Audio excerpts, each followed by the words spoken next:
नवरात्रि का पहला दिन मां शैलपुत्री की कथा।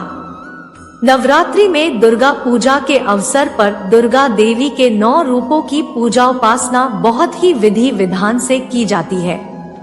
इन रूपों के पीछे तात्विक अवधारणाओं का परिज्ञान धार्मिक, सांस्कृतिक और सामाजिक विकास के लिए आवश्यक है। आइए जानते हैं मां शैलपुत्री के बारे में। नवरात्र के 9 दिन भक्ति और साधना के लिए बहुत पवित्र माने गए हैं। इसके पहले दिन शैलपुत्री की पूजा की जाती है। नवरात्रि में दुर्गा पूजा के अवसर पर दुर्गा देवी के 9 रूपों की पूजा उपासना बहुत ही विधि विधान से की जाती है। शैलपुत्री हिमालय की पुत्री है। हिमालय पर्वतों का राजा है। वह अडिग है, उसे कोई हिला नहीं सकता। जब हम भक्ति का रास्ता चुनते हैं तो हमारे मन में भी भगवान के लिए इसी तरह का अडिग विश्वास होना चाहिए, तभी हम अपने लक्ष्य तक पहुंच सकते हैं। यही कारण है कि नवरात्र के पहले दिन शैलपुत्री की पूजा की जाती है। मां शैलपुत्री की कहानी। मां दुर्गा को सर्वप्रथम शैलपुत्री के रूप में पूजा जाता है। हिमालय के वहां पुत्री के रूप में जन्म लेने के कारण उनका नामकरण हुआ शैलपुत्री। इनका वाहन वृषभ है। यही देवी प्रथम दुर्गा है। ये ही सती के नाम से भी जानी जाती है। उनकी एक मार्मिक कहानी है। एक बार जब प्रजापति ने यज्ञ किया तो इसमें सारे देवताओं को निमंत्रित किया, भगवान शंकर को नहीं। सती यज्ञ में जाने के लिए विकल हो उठी।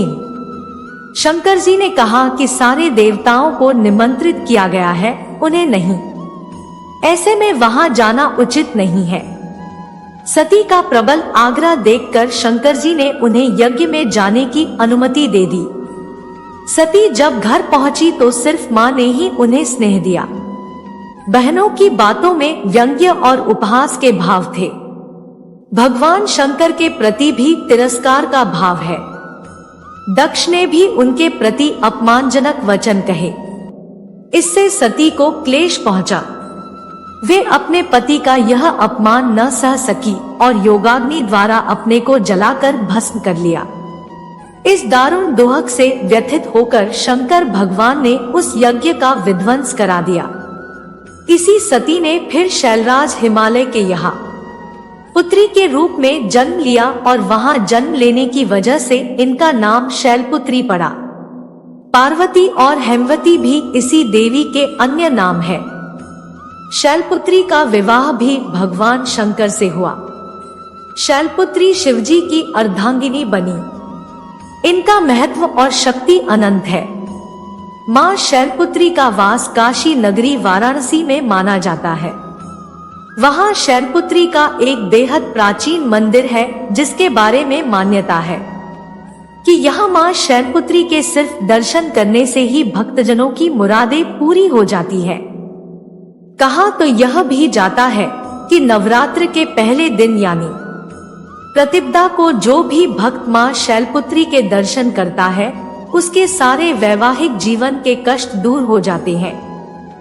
चूंकि मां शैलपुत्री का वाहन वृषभ है, इसलिए इन्हें वृषारूढ़ा भी कहा जाता है।